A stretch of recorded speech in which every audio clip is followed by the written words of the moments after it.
몰라요? 예수님이 왜 죽었냐고요? 왜 예수님이... 나 이거 알았는데. 아침에 하기엔 부담스러운 질문 아닌가요? 예수님은 다른 사람들을 위해 죽으셨죠. 우리를 구원하려고. 본디오 빌라도가 예수님의 인기를 질투해서 그런 거 아닌가요? 사람은 다 죽잖아요. 다양한 이유들로. 우리 죄를 위해서였나? 뭐 그랬던 거 아닌가요? 예수님을 반대한 사람들 때문에 죽었죠. 무엇보다 운명 때문에 죽은 게 아닐까요? 십자가에서 자신을 희생한 거 아니었나요? 본인의 선택이었지. 사람들의 신념 때문에 죽은 거죠. 토론해 봐야죠. 모두가 죽죠. 영원히 사는 사람은 없어요.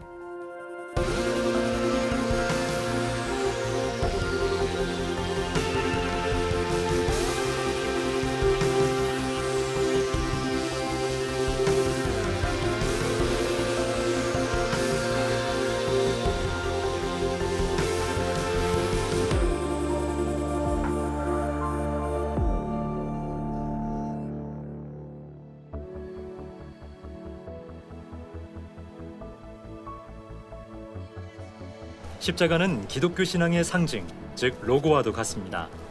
복음서의 3분의 1이 예수님의 죽음에 대한 내용이고 신약 성경의 대부분도 왜 죽으셔야 했는지를 설명하고 있죠.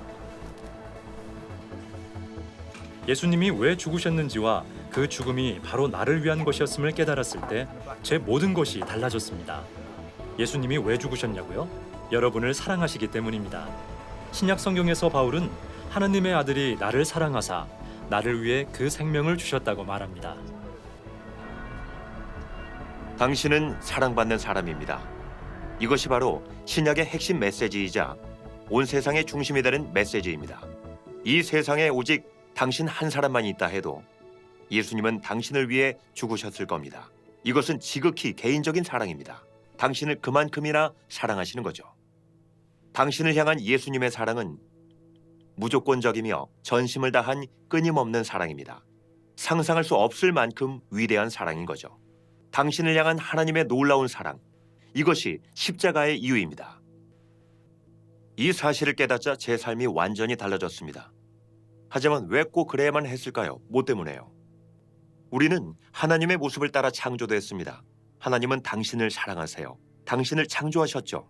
그건 당신이 하나님의 걸작품이란 뜻이에요. 그래서 모든 사람은 고귀하고 훌륭하고 대단한 존재인 것입니다. 인간은 놀라운 창조성을 가진 존재입니다. 음악, 미술, 문학을 보세요. 창조주인 하나님의 형상을 따라 하나님이 우리를 창조적으로 만드셨으니까요. 또한 인간에겐 놀라운 자기 희생, 헌신, 친절의 능력이 있습니다. 하지만 물론 제 경우를 봤을 때 정반대의 모습도 있습니다. 우린 나쁜 일도 잘합니다. 신문만 펼쳐도 온갖 끔찍한 악들을 볼 수 있죠. 좋은 사람도 있고 나쁜 사람도 있는 거지. 단지 이렇게 말하기엔 세상은 훨씬 더 복잡합니다. 위대한 사랑과 헌신, 친절을 베풀 수 있는 사람이 동시에 나쁜 일도 할 수 있거든요. 저 역시도 너무 후회되는 나쁜 짓들을 했습니다. 사랑하는 사람에게 상처를 줬죠. 성경은 이 상황을 이렇게 표현합니다. 모든 사람이 죄를 범하였으며 하나님의 영광에 이르지 못하더니. 저는 죄라는 단어를 들으면 종교적 죄책감이 떠오르거나 혹은 비싼 초콜릿, 아이스크림이 생각납니다. 이건 죄다라는 표현은 뭔가 아주 즐거운 것에 동의어가 되어버렸습니다. 어떤 아이스크림 광고에서는 너무 달콤해, 이건 죄야 라고 하더군요. 하지만 성경에서 말하는 죄는 그보다 훨씬 심오하고 생각보다 우리와 훨씬 더 관계가 있습니다. 뜻하지 않은 실수나 초콜릿 폭식을 이야기하는 게 아닙니다. 우리에겐 때로 우리가 소중히 여기는 관계나 약속, 혹은 자신의 행복까지도 망가뜨리려는 듯한 본능적인 성향이 있다는 거죠. 또 우린 종종 주변 사람들을 보며 나도 잘못했지만 쟤만큼 나쁘진 않아라고 생각합니다. 더 끔찍한 짓을 하는 사람들도 있잖아 라고요. 솔직히 우리는 모두 잘못을 저지릅니다. 바울은 모든 사람이 죄를 지어 하나님의 영광에 이르지 못한다고 말합니다. 또 예수님을 통해 드러난 하나님의 영광에 비교하면 우린 모두 턱없이 부족한 존재죠. 그럼 이렇게 말할 수도 있을 겁니다. 어차피 다 죄인인 거면 뭔 상관이야? 하지만 모든 잘못에는 결과가 뒤따릅니다. 신약 성경은 죄의 영향을 다양한 방식으로 표현하는데요. 예수님은 마치 환경이 오염되듯 죄가 삶과 마음을 오염시킨다고 말씀하십니다. 이게 바로 죄의 오염성이죠. 잘못된 행동이 우리의 삶을 망가뜨릴 수 있습니다. 죄는 사람뿐만 아니라 하나님과의 관계도 망가뜨리죠. 또 인생의 나쁜 것들은 중독성이 있습니다. 죄는 정말 강력하죠. 내가 원하는 것은 행하지 아니하고 도리어 미워하는 것을 행함이라. 전 바울의 이 말에 공감합니다. 예수님은 죄를 범하는 자마다 죄의 노예라고 하셨습니다. 예를 들어 헤로인을 지속적으로 복용한다면 중독자가 될 겁니다. 하지만 마약뿐만이 아닙니다. 불같은 성질, 질투, 허영심, 교만함, 이기심, 험담, 음란함에도 중독될 수 있으니까요. 이것이 바로 우리의 인생을 파괴적으로 만드는 죄의 노예로 사는 삶인 것입니다.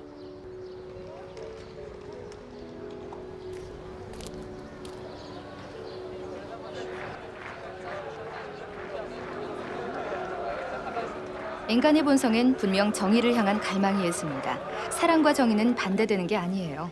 아동이 성추행을 당하거나 노인이 잔인하게 학대당한다는 얘기를 들으면 우린 가해자가 붙잡혀서 처벌받기를 바랍니다. 죄에는 반드시 형벌이 따라야 한다고 믿기 때문이죠. 하지만 다른 사람의 죄만 벌을 받아서는 안 됩니다. 우리도 죄를 지으면 벌을 받아야 하죠. 그런데 우리는 나의 죄와 남의 죄를 똑같이 보진 않습니다. 사도 바울은 말합니다.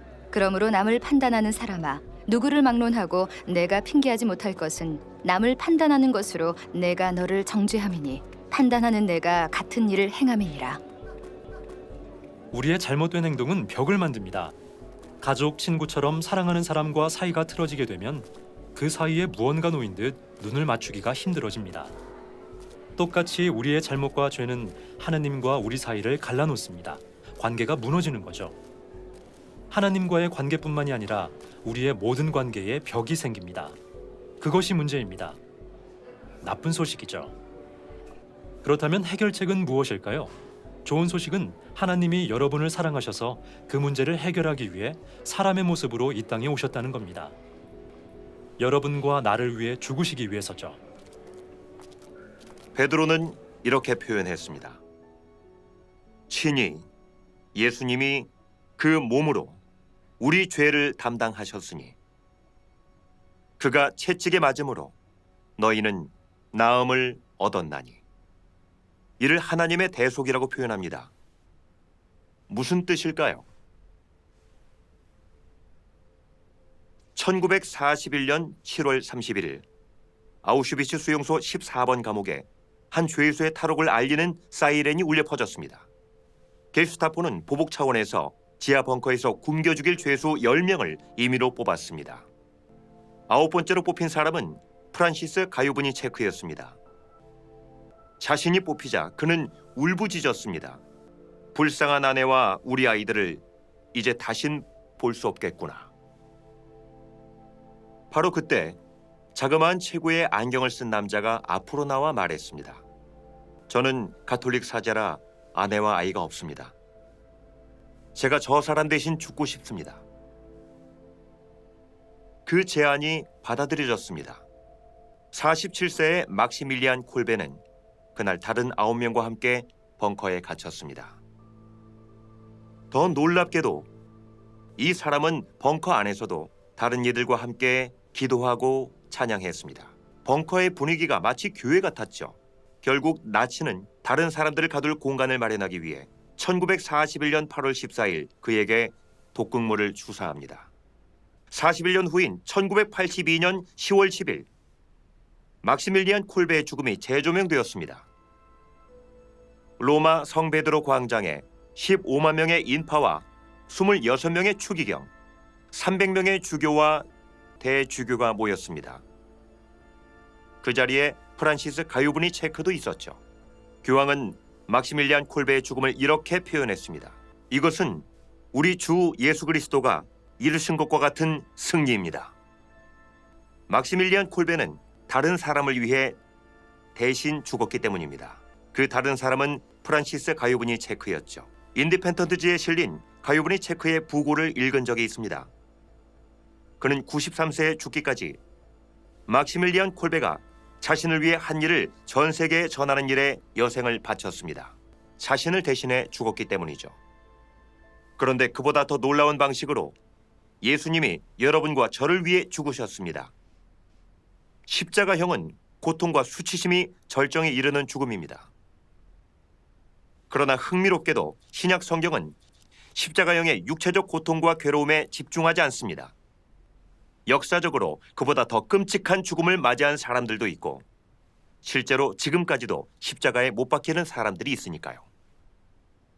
하지만 예수님의 고통은 매우 독특합니다. 왜냐하면 육체적 정서적일 뿐만 아니라 예수님은 영적으로도 고통당하셨기 때문입니다. 여러분과 저의 죄책감을 모두 짊어지신 것이죠. 십자가와 부활은 하나의 사건과도 같습니다. 그리고 십자가의 결과는 아름답게 빛나는 다이아몬드의 모든 면과 같죠.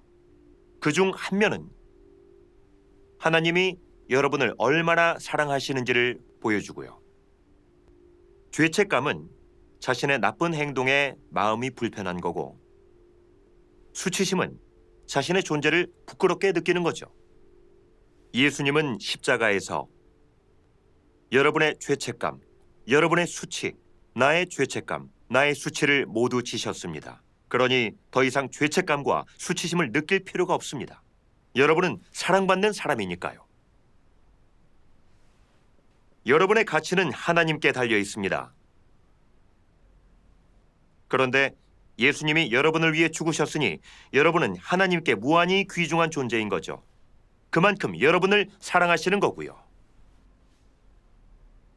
또 다른 면은 사랑의 참된 본질을 보여줍니다. 사랑은 단순한 감정이 아닙니다. 사랑은 말 그 이상이며 행동을 수반합니다.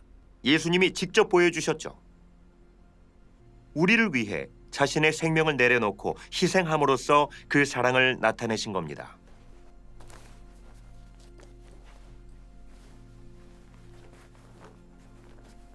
제 아버지는 8년간 치매로 투병하시다가 몇 년 전 돌아가셨습니다. 그 시간이 우리 가족에게 가장 힘든 시간들이었죠. 사랑 많고 뛰어난 물리학자였던 아버지가 기억상실, 혼란, 분노, 두려움에 휩싸이는 모습을 보는 건 정말 너무 끔찍한 일이었습니다. 그 시간 동안 심각하게 이런 질문들을 했던 기억이 납니다. 왜죠?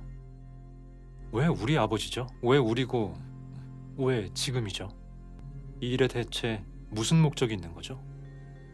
하나님이 어떻게 아버지에게 이런 일이 일어나게 하실 수 있나요? 어떻게 사람에게 이런 일이 일어나게 하시죠? 우리를 사랑한다면서 왜 이런 고통을 주시는 건가요? 이런 질문들이 성경에도 많이 나옵니다. 시편은 왜 하느님이 이토록 멀리 계신가? 라는 질문이 있는데 정말 하느님이 아주 멀리 계신 듯한 느낌이었죠. 그런데 크리스찬으로서 우린 이런 질문을 해야 합니다.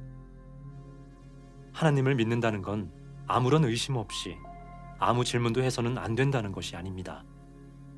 예수님도 나의 하나님, 나의 하나님, 어찌하여 나를 버리셨나이까? 라며 십자가에서 울부짖으셨습니다. 하지만 그 십자가에서의 예수님의 고난과 죽음이 제가 겪던 고통에 대한 완전한 답은 아니었지만 그걸 이겨내도록 도와준다는 걸 느꼈습니다. 하나님이 구름 위에만 앉아 계신 냉정하고 거리가 먼 분이 아니라 예수님으로 이 땅에 오셔서 직접 고통을 받으셨음을 깨달았기 때문이죠. 하나님은 고통이 무엇인지 아시고 또 죽음도 맞이하셨죠. 때문에 우리가 겪고 있는 일을 이해하시는 거죠. 우리가 고통당할 때 고통 중에 우리와 함께 하시는 겁니다. 아버지는 결국 돌아가셨습니다. 그런데 전 말하긴 좀 그렇지만 안도감을 느꼈어요. 표현할 수 없는 평안함을 내내 경험했죠. 그 평안함의 대부분은 예수님의 부활에 대해 읽을 때 온 것이고요. 예수님의 부활은 죽음이 끝이 아님을 알려줍니다. 궁극적으로 예수님은 죽음을 이기셨죠.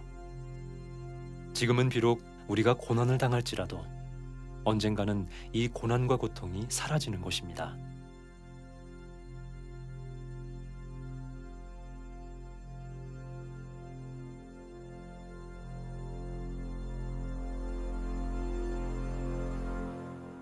부활은 십자가에서의 패배를 뒤집은 사건이 아닙니다. 승리의 징표인 것입니다. 부활은 나쁘고 악한 것이 우리의 결말이 아님을 알려줍니다.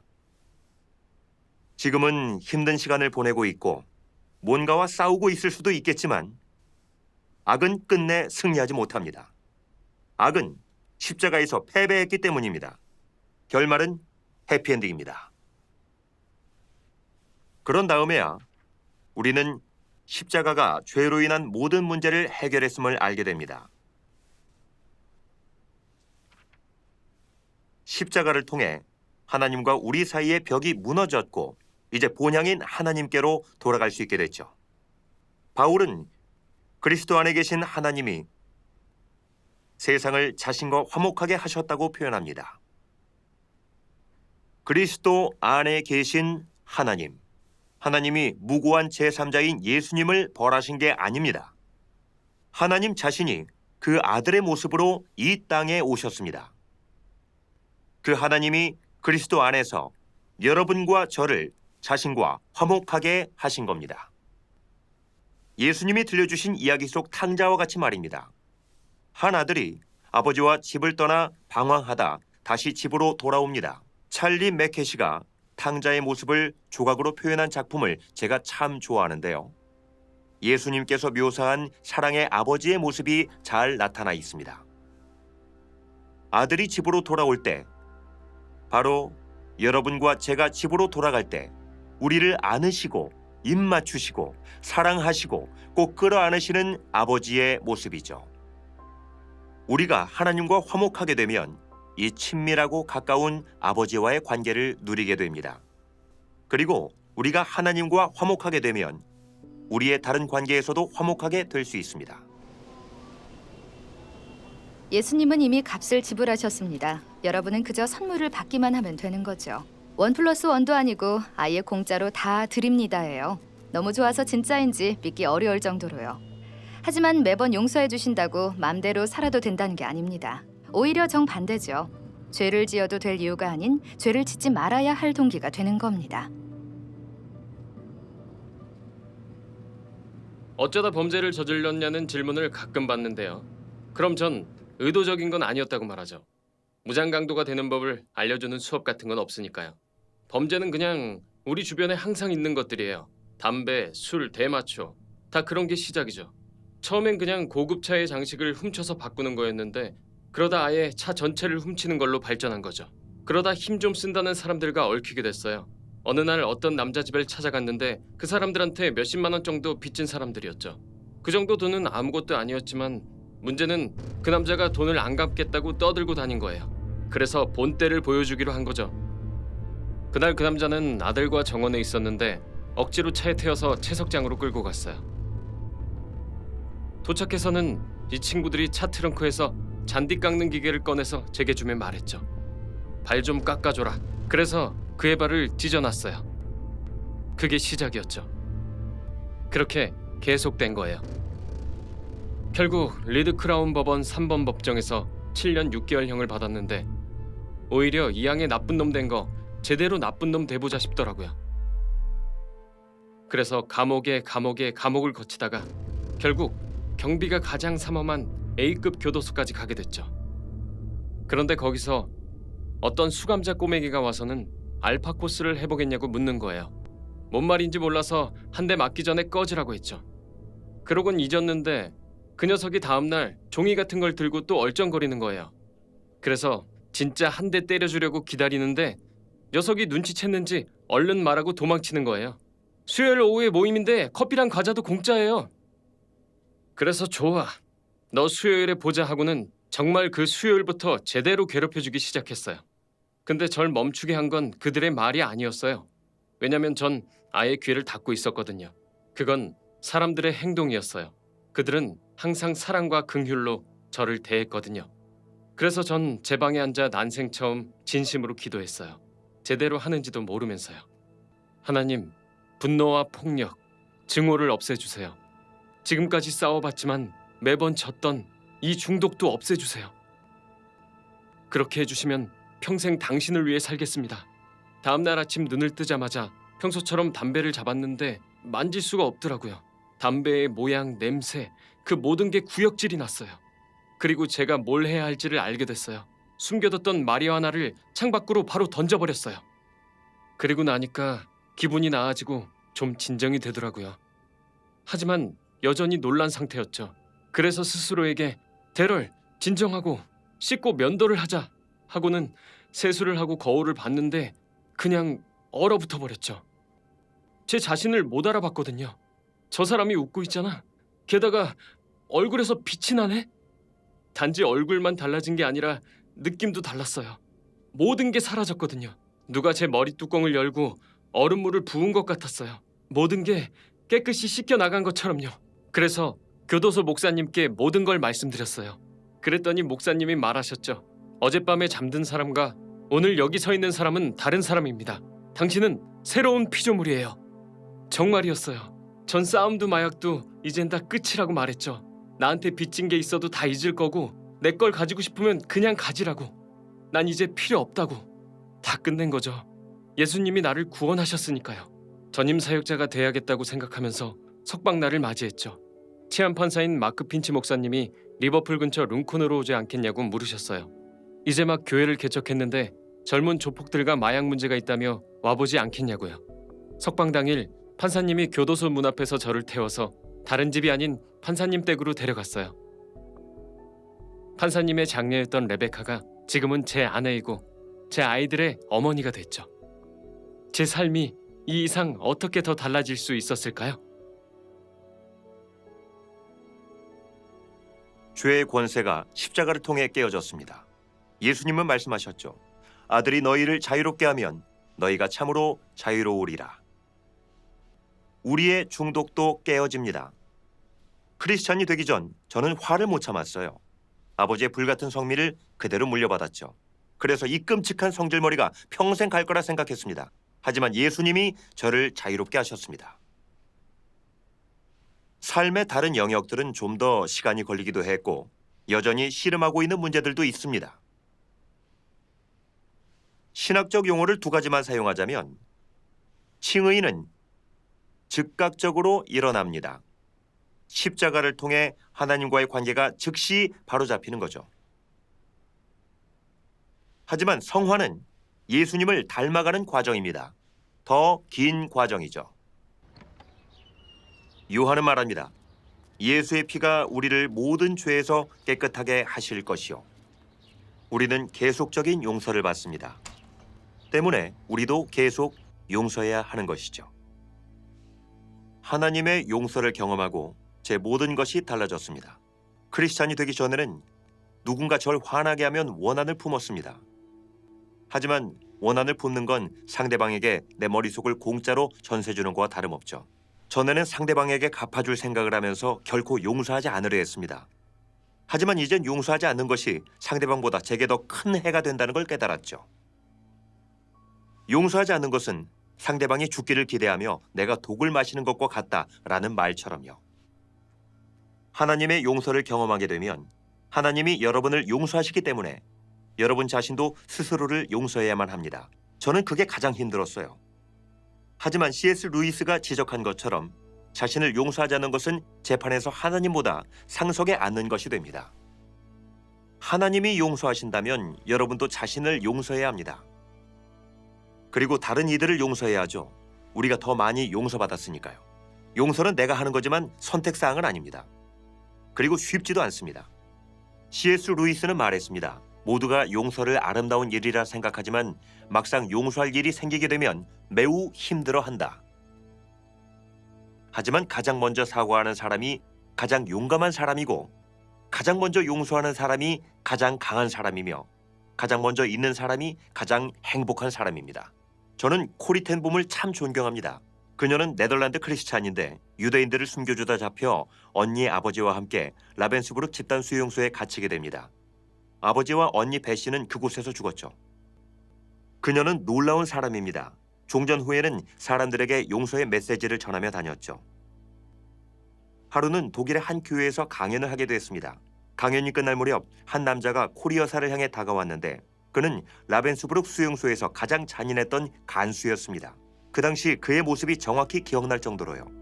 그가 다가와 자신이 라벤스부룩의 간수였다고 말했습니다. 그는 코리 여사를 못 알아봤지만 여사는 이미 그를 알아보았죠. 벌거벗은 몸으로 그의 앞을 지났던 때가 기억나면서 한없는 오한과 분노가 밀려왔다고 합니다. 그가 말합니다. 전 이제 크리스찬이 됐습니다. 과거에 정말 잔인한 짓을 했지만 그 행동들에 대해 하나님께 용서를 받았습니다. 그리고 하나님께 피해자들에게 직접 용서를 구할 기회를 달라고 기도했죠. 프렐린 템붐, 당신이 용서를 받았으니 날 용서해 주시겠어요? 전 할 수 없었어요. 그 사람 때문에 언니가 죽어가며 받은 고통이 생각났거든요. 전 용서할 수 없었어요. 증오할 수밖에 없었죠. 그렇지만 전 기도했습니다. 예수님, 제게 주신 성령님을 통해 하나님의 사랑을 제 마음에 주셔서 감사합니다. 그리고 아버지, 당신의 사랑이 제 증오와 용서치 못하는 마음보다 강하니 감사합니다. 바로 그 순간 전 자유로워졌습니다. 그리고 전 말했죠. 형제님, 손을 주세요. 전 그분과 악수를 했습니다. 그러자 하나님의 사랑이 제 팔을 타고 흐르는 게 느껴졌죠. 원수를 용서할 때만 하나님의 바다같이 넓은 사랑을 경험할 수 있게 됩니다. 여러분은 용서할 수 있나요? 아니요. 저도 못합니다. 하지만 그분은 하실 수 있어요.